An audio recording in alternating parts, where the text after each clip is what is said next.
Imagine a society where everything you do, everything you say, and everything you buy is controlled and evaluated by the authorities. It's not science fiction. In China, it's a reality.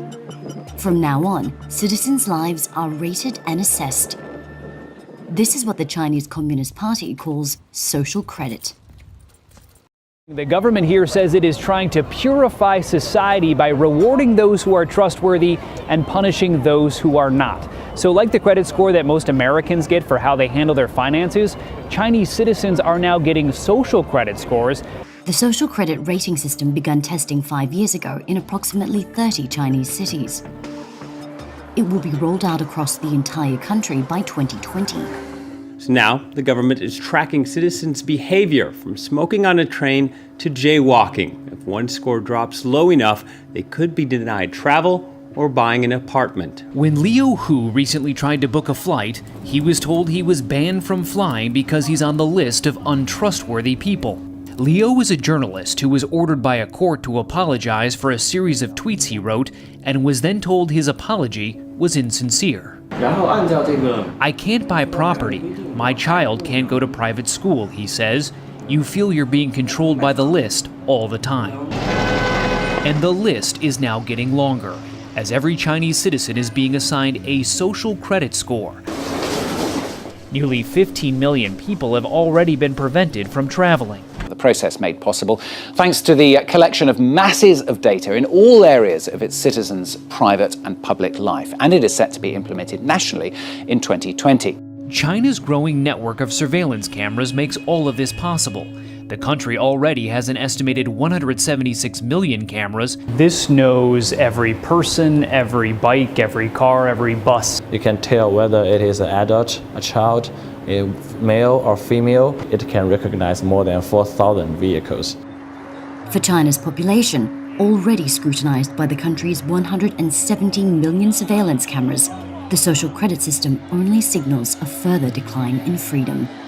How far into people's daily mundane activities does this go? Well, I think that the government and the people running the plan would like to go as deeply as possible to determine how to allocate benefits and also how to impact and shape their behavior. In this building, the officials of Rongcheng assign a rating to its inhabitants. We were able to sneak inside and film discreetly for a few minutes. Here, the agents collect data provided by the police, courts, and tax office. Each resident is then given a rating from the letter D for not-so-good citizens to AAA for the best. This also applies to companies. In several big cities in China, including here in Shanghai, the government is even tracking jaywalkers.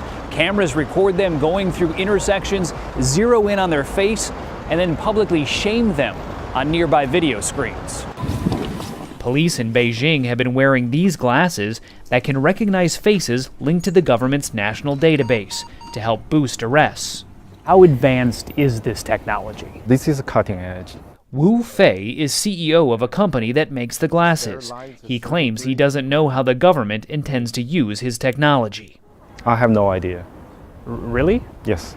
Do you trust the government the way they're using your technology? Sorry, I can't answer this. You can't answer that. This is outside our scope of questions. China plans to launch a digital mass surveillance systems are stirring concerns of privacy and government accountability across the globe. He says how the new scoring system truly works is kept secret and could be easily abused by the government. Many countries across the globe are experiencing a massive expansion in government surveillance powers, and the threats of global instability, terror and war are leaving increasingly less space for privacy and individual freedom in the post-industrial society. Reward good citizens and punish bad people. Human rights activist Hu Jia is already blacklisted. Deprived of his passport for 10 years, his movements are limited. He says the social credit system will allow authorities to more easily punish those who do not pledge allegiance to the party. In China, the people who will lose the most credit are those who do not agree with the Communist Party. We can't criticize society or the current system, nor should we say bad things about the highest levels of power and the leader. In fact, this social harmony desired by the party is said to maintain the stability of society, but it only serves to guarantee the monopoly of its power. We're already moving very quickly, as you know, into a sort of surveillance society where lots of organizations of all types have lots of data about us. If we unify it all around one identity system, that hurdles us far faster and far further into a surveillance society. So let's switch gears a little bit. So you have something else that's really interesting in the newsletter about people in Sweden putting implants, microchips, right, Yes. into them. We've seen something like this here. There was a company that In Wisconsin, right, yeah. so they could get stuff out of the vending machine with Yeah. these microchips. So what's happening in Sweden? So basically in Sweden over the past couple of years, several thousand people have had these little rice grain sized microchips put into their hands, which contain information that they can use to, say, check into the gym or get into the office or pay for train tickets. Right?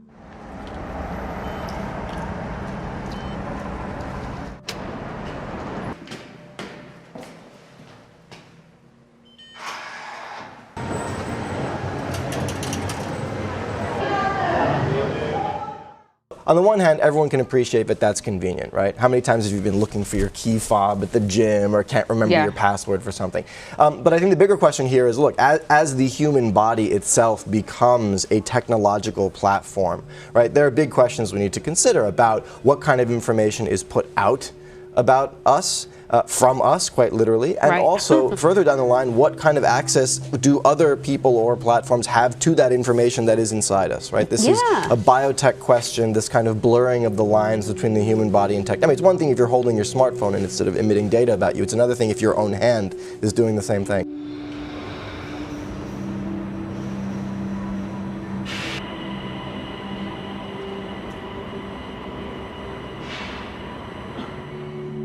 You know, we'll see. This is 3,000 people. This is a small experiment. It's been developing over the past several years.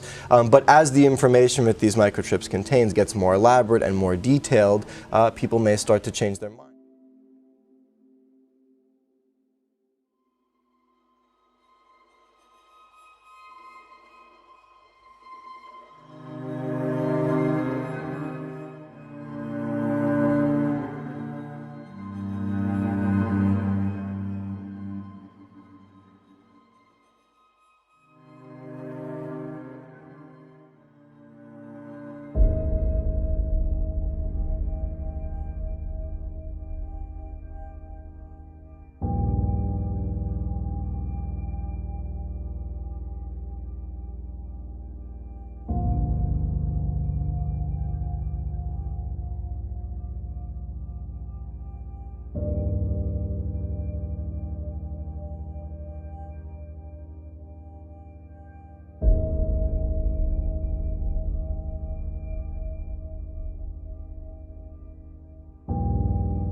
This is not an animation. This isn't like the Fox football robot. It looks like Star Wars to me, though. Yeah, it's a little Terminator-esque, right? But this is the Atlas robot, and this thing can now go out for a jog.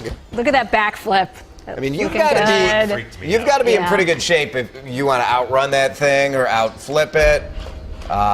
Pretty good. So Boston Dynamics, robot can now jog, do flips, and open doors. You know what's amazing? Is it over for us? Are we done as a human race? I'm pro-science. I am pro-technology. I can't think of the scenario where you need a robot to run. Or do a backflip. Well, it's just to show that it can. I don't think that's the function of the It's robot. amazing what this robot could do a year ago. It's not even close to what it can do. So only imagine what it's going to be able to do a year from This now. is how it starts. Like they learn. We want First robots. They'll take care of our kids someday. Now, It's if gonna that is a possibility for us, the robot nanny. It's a robot nanny. I'm all in. New at 6, another futuristic innovation may be taking shape in a secret Silicon Valley site.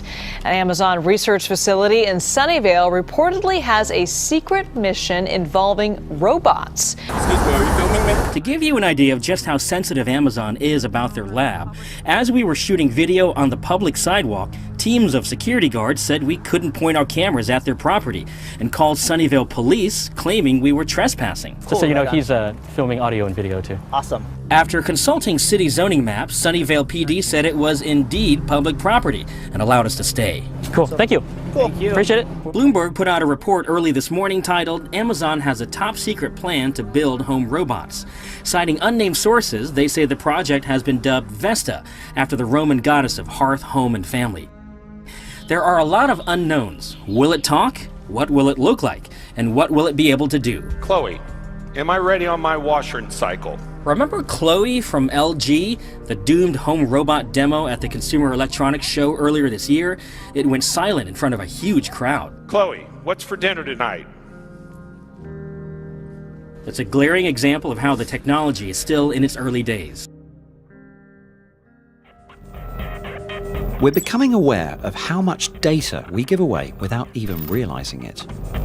Our habits online can say a lot about our personalities, but when we're out and about, what does our behaviour in the real world say about us?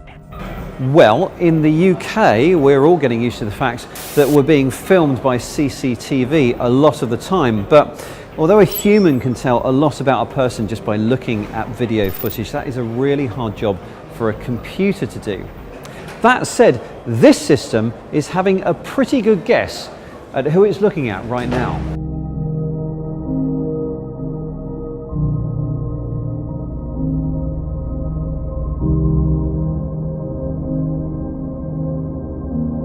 This kind of profiling of humans by computer systems has many uses, from this kind of anonymized retail analysis to other areas that might say more about us as people.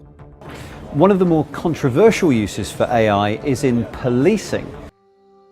Peterlee Police Station in County Durham, the early hours of the morning. The man pictured here in the station's CCTV, let's call him Steve, has been arrested for possession of heroin. Arrest is on suspicion of possession of a controlled substance. Here in Durham, the police are trialling AI software which could help make decisions about suspects being held in custody. Leave your shoes there and we'll just do a quick search. After Steve's been processed, the custody sergeant will enter his details into a system called the Harm Assessment Risk Tool, or HART for short. It's an artificial intelligence tool designed to help custody sergeants make decisions about what to do with a suspect. And this allows us to target the people in terms of our interventions that we've developed to make sure that they don't commit crime in the future. Everybody that I've spoken to who works with the HART project is very keen to stress that the information that it provides is advisory only and that a human custody sergeant makes all final decisions. But the use of this technology in general is for some people a cause for concern. This kind of artificial intelligence system in policing relies on big data, and that means that people's privacy is at risk, and it risks us moving more towards a surveillance state. But it also risks discrimination because patterns that exist in data already risk being perpetuated and repeated, and there's very little accountability over it. And it's this data that privacy campaigners find troubling. Experience data profiles individuals based on their postcode, their household, and even down to an individual level. And some of these kind of profile stereotypes include terms like disconnected youth, Asian heritage, dependent greys, and people are sorted into these categories. Now, that's bad enough. When that kind of profiling is being used to make decisions about freedom and justice in the UK, I think we really need to just put the brakes on and say, why are we doing this? It's been revealed that the US National Security Agency collected over 500 million phone records of US citizens last year. That's over triple the number of 2016. And that is despite a new law limiting the spy agency's powers. The US Freedom Act bans the bulk collection of phone records and internet metadata, whilst also limiting government data collection to what is, quote, reasonably practicable. It does, however, permit the gathering of phone and text logs when a link to terrorism is proven. The recent increase in records collected comes in stark contrast to the concerns expressed last year by President Donald Trump.